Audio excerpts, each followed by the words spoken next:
জায়গা থেকে একটা চাওয়ালাকে প্রধানমন্ত্রী আমরা করেছি। হ্যাঁ, যে বিশ্বগুরু করছে তাকে আমরা বানিয়েছি।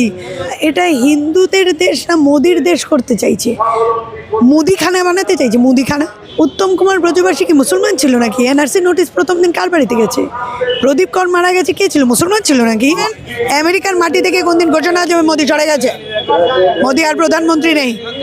আমার তো চিন্তা ভাই আপকি বার ট্রাম্প সরকার এখানে না হয়ে যায়। ভারতে এবং পশ্চিমবাংলার এক শ্রেণীর মানুষ তারা ভারতবর্ষকে হিন্দু রাষ্ট্র করার জন্য ছটফট করছে রীতিমতো, যে মুসলমানদের এতগুলো দেশ আছে, ভাষে খ্রিস্টানদের ইহুদিদের দেশ আছে, হিন্দুদের একটা দেশ হবে না, ছটফট করছে।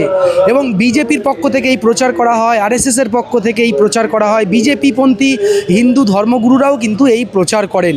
আজকে আমি কথা বলবো বাংলার এক নেত্রী পূজা রায় চৌধুরী। তিনি কি বলছেন? তিনি একদিক থেকে হিন্দু সনাতনী, অন্য দিক থেকে মহিলা। তিনি কি চাইছেন যে হিন্দু রাষ্ট্র হোক? তিনি দেখুন একেবারে বিজেপিকে তুলোধনা করলেন। সম্পূর্ণ ভিডিও দেখুন আর প্রচুর শেয়ার করুন। এটা হিন্দুদের দেশ না মোদির দেশ করতে চাইছে, মুদিখানা বানাতে চাইছে। মুদিখানা জানেন তো? হ্যাঁ, আমরা ওই জিনিস কিনি মুদিখানা থেকে, বাজে মালের জিনিস কিনি, অমুক কিনি তমুক কিনি। তো এই যে মুদিখানা, মুদি রাজত্ব তো এটা চাণক্য বলে গেছিলো, কোনো দেশের রাজা যদি ব্যবসায়ী হয় সে দেশের প্রজাদের অন্ত থাকে না দুঃখের। আজকে রাম রাজত্বর নামে যে বজ্জাতি চলছে, রাম রাজত্ব মানে কি? যেখানে প্রজারা খুশি থাকে। আর আমরা কি রাম রাজত্ব পাচ্ছি? এখানে মোদি রাজত্ব চলছে। সো আমরা ওই রাজত্ব চাইছি না, যে রামের মন্দির ফুটো হয়ে গেল, অযোধ্যা থেকে ফুটে গেল, তাই তো? তো আমি কি করতে পেরেছি? ওনাকে বলুন চশমাটাকে উল্টো করে দেখে একটু দেখুক, নিজের গিরবানে দেখুক যে ভাই আমি কি করেছি, এই মোদি কি করেছে। বিশ্ব গরু ছাড়া আর কিছু হয়েছে? সরি, ভুল বললাম, কি বিশ্ব গুরু না গরু বললাম এই কারণে। দেখুন ভাই, গাই হামারা মাতা হ্যাঁ বলে, তাহলে গাই হামারা মাতা হলে পিতা কে হয়? আমি বলছি না, আপনি বলুন। তো যাই হোক, ওই গাই পায়ের ছেলে, কারণ আমরাও রাধা মাধবকে পুজো করি, আমরাও জানি যে কৃষ্ণের বাহন গরু গাই, আমরা নমন করি, কিন্তু আমরা গোমূত্র খাই না। আমরা বলতে কি আবার 3 বাটির কথা বলবেন? আরে ভাই শুনুন, আপনি দেখেছেন উড়িষ্যাতে একজন কৃষককে জোর করে ধরিয়ে গোবর খাইয়ে দেওয়া হচ্ছে। আমার একটাই বক্তব্য, ক্যান্সার সেরে যাবে হয়তো।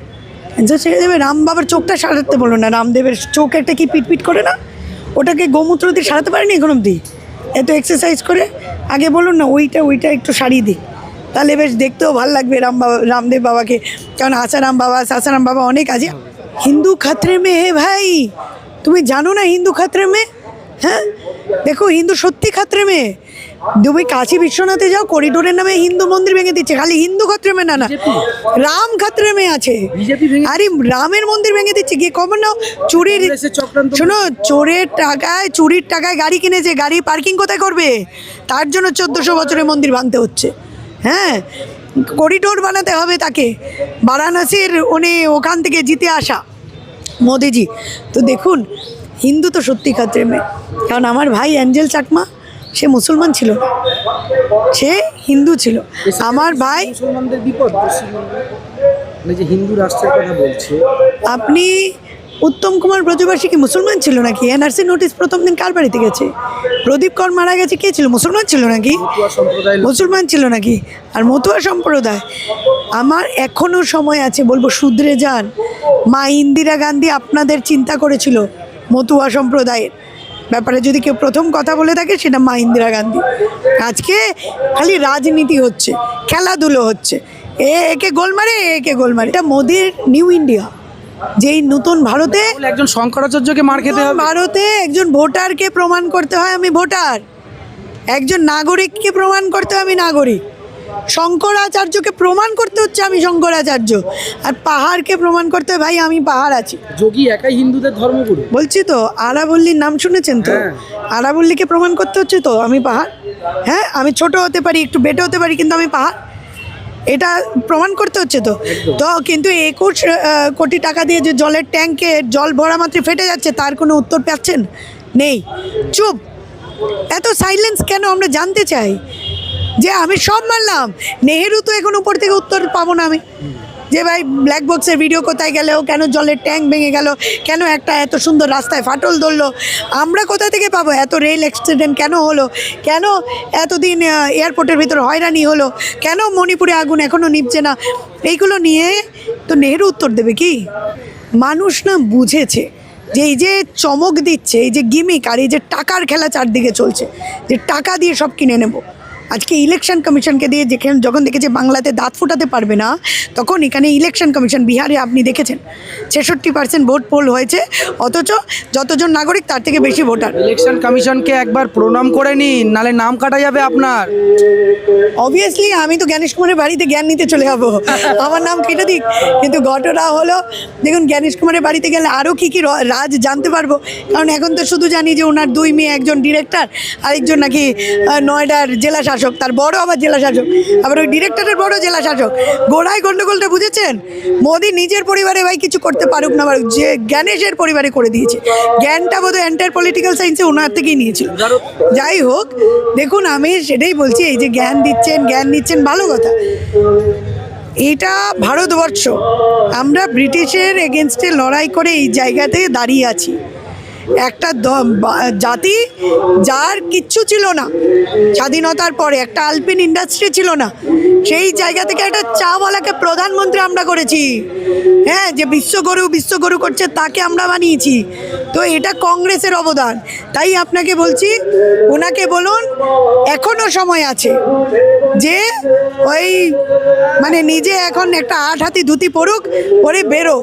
কারণ কি 2 দিন বাদে দেখবেন ওই আদানি আম্বানি কথায় ওই ইউএস, ওই ট্রাম্প যেরকম একের পর এক বলে যাচ্ছে, কারণ এখন তো আমাদের ভারতবর্ষ থেকে কোনো কিছু ডিক্লারেশন হয় না, সব আমেরিকার মাটি থেকে হয় না।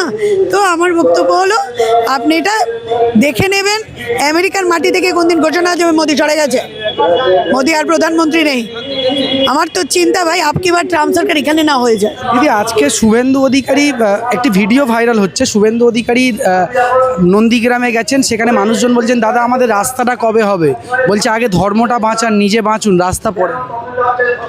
ঠিকই তো বলেছে, কারণ আমাদের তো যখন মানে কর্মচারী তখন ধর্ম ধরিয়ে দেয়, সত্যি কথাই। দেখুন, এটার শুভেন্দু অধিকারী থেকে আপনি কি আশা করেন? আমি ব্রাহ্মণ বাড়িতে জন্মগ্রহণ করেছিলাম, কিন্তু আমি প্রথমবার আমি যে ব্রাহ্মণ বা আমি যে সনাতনী, সেটা আমি জানতে পারলাম শুভেন্দু অধিকারী থেকে, যে ভাই তোমরা হিন্দু। এর আগে তো জানতামই না ঘটনাটা কি, খায় না গায়ে মাখায়। কারণ কি ওই অকৃততারও একদিন ওই পার্টিতে ছিল না, এদের তো আবার বোঝা যায় না কখন কে বাপ কোনটায় থাকে, বেটা কোনটায় থাকে, আবার কোনটা পাল্টি খায়, মানে বুঝি না আর কি। যাই হোক, হোয়াট এভার। তো দেখুন, মানুষ কোনো রকম ন্যায্য প্রশ্ন এদের কাছে কেন করে, আমি এটা ভাবি। আমরা এতদিন ধরে 15 লাখি টুপি পরে আছি, এটা সবাই জানে। কালো টাকা ফেরত আসেনি, সবাই জানে। গল্পগুলো সব এই যে 2জন ঘুষপেটিয়া, এদের আমাদের বাংলায় যত ঘুষপেটিয়া দেখবেন ইলেকশনের সময় ঢুকে। একজন মোদি শাহ, আমি কেন বলি ওদেরকে ঘুষপেটিয়া? দেখুন, কারণ কি যতক্ষণ না বাংলার মাটিতে ওদের বাড়ি আছে, বাড়ি কিনে নিক না, আমি আর বলবো না পরের দিন থেকে। এদের উইদাউট হিয়ারিং ঘুষপেটিয়া আর কি। হ্যাঁ, মানে ওই কী বলেছিল, লজিক্যাল ডিসক্রিপেন্সি নাকি একটা, ওই লজিক্যাল ঘুষপেটিয়া। তো যাই হোক, এরা ঢোকে এবং বাংলার কৃষ্টি সংস্কৃতির সাথে মানে যে ওদের যে পার্থক্য একটা, এটা আপনি দেখে নেবেন। এই যে সেদিনও ভাষণবাজি করছিলেন ওনাদেরই এক নেতা, কবিগুরুকে নিয়ে কী বলেছেন, নোবেলজয়ী কবিগুরুকে নিয়ে কী বলছে শুনেছেন, বঙ্কিমদাকে নিয়ে কী বলছে আমরা শুনছি। তো যাদের বাংলা সম্পর্কে কোনো জ্ঞান নেই, বাংলা সম্পর্কে জ্ঞান নেই, ওই শুভেন্দুর নামটা কি বলে সেটাই আমার একদিন জানার উচিত। এই মাইকে বলে না বলে শুনতে পাই না যে শুভেন্দু অধিকারীর নামটা ঠিকঠাক নিতে পারে তো মোদি, সেটা একটা মানে জানার বিষয়। তো যাই হোক, দেখুন, আমরা এমন একটা ভারতবর্ষে দাঁড়িয়ে আছি এখন, যেখানে চারদিকে ক্রাইসিস, খালি রোজগার, মেহেঙ্গাই, মানে এইসব না। আমরা যে বারবার বলছি রোজগার চাইছি, মেহেঙ্গাই চারদিকে, আমরা কিনতে পারছি না, মেয়েদের উপর অত্যাচার হচ্ছে, শুধু তা না, একটা সরকার, ভ্রষ্টাচার সরকার, যার একটা ডেপুটি সিএম আকাশে প্রাণ হারিয়ে যাচ্ছে, তার ব্ল্যাক বক্স থেকে ভিডিও গায়েব হয়ে যাচ্ছে। হ্যাঁ, একটা রাজ্য এতদিন ধরে জ্বলে যাচ্ছে, ডাল ভাত খেয়ে যাচ্ছে মানুষ, তাও মোদি চুপ।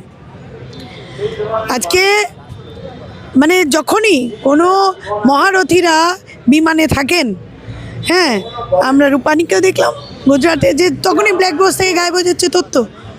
হ্যাঁ, সে বিপিন রাওয়াত থেকে দেখে আসছি। আপনি ভাবতে পারছেন এরা তো সোনার বাংলা বানাবে বলছে, সেই বাংলায় ক্ষমতায় আসলে।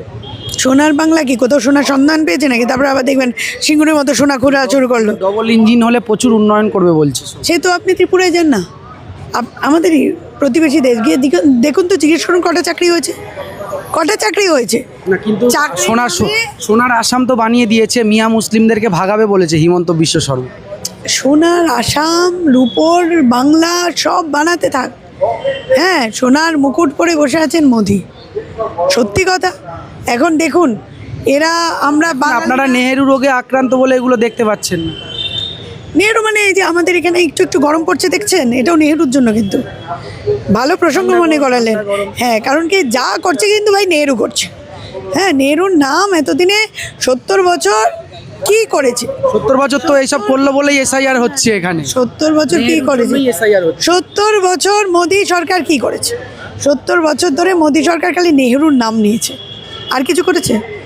হ্যাঁ, সেফ তেরা নাম লিয়া, আর কিছু করেনি। আর পরিবার তো ছিল না, উপর থেকে টপকেছে বা গঙ্গা ফুঁড়ে উঠেছে, হোয়াট এভার।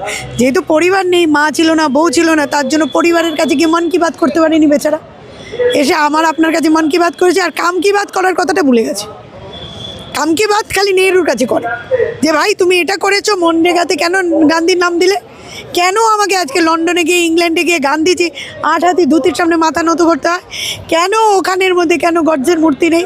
ভাই আমি মনরেগার নাম তুলে দেবো, কারণ ওই গান্ধীজির চশমা দিয়ে দেখে তো স্বচ্ছতা, স্বচ্ছ ভারত দেখছে আর গান্ধীজির নাম তুলছে। হ্যাঁ, 100 দিনের কাজ। আরে ভাই, এন্টায়ার পলিটিক্যাল সায়েন্সে গ্র্যাজুয়েট আর একজন ডক্টরেটের মধ্যে তফাৎ হয়। কেউ কংগ্রেস সরকারটা কি করেছে, মানুষের চিন্তা ভাবনা করেছে, কোথায় ড্যাম বানাতে হবে, কোথায় কলেজ বানাতে হবে, কোথায় হসপিটাল বানাতে হবে। বাংলাতে দেখে নিন, আরজি কর থেকে শুরু করে পিজি থেকে শুরু করে।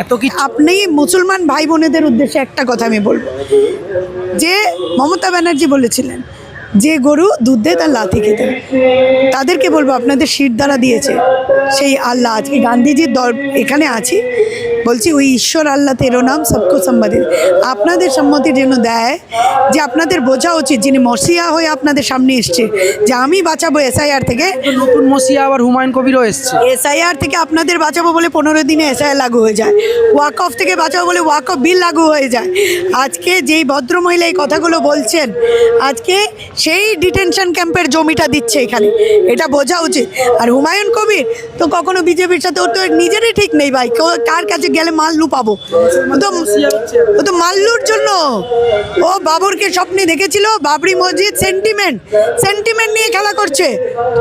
বাবরি মসজিদ সবার সেন্টিমেন্ট, ওই সেন্টিমেন্ট দিয়ে যদি ভোট মনে করে, ওই যেমন রাম একটা সেন্টিমেন্ট, তার জন্য রামের নামে আপনি গিয়ে চান তো জয় শ্রীরাম বলে আপনাকে পেট্রোল ডিজেল ফ্রিতে দেবে না।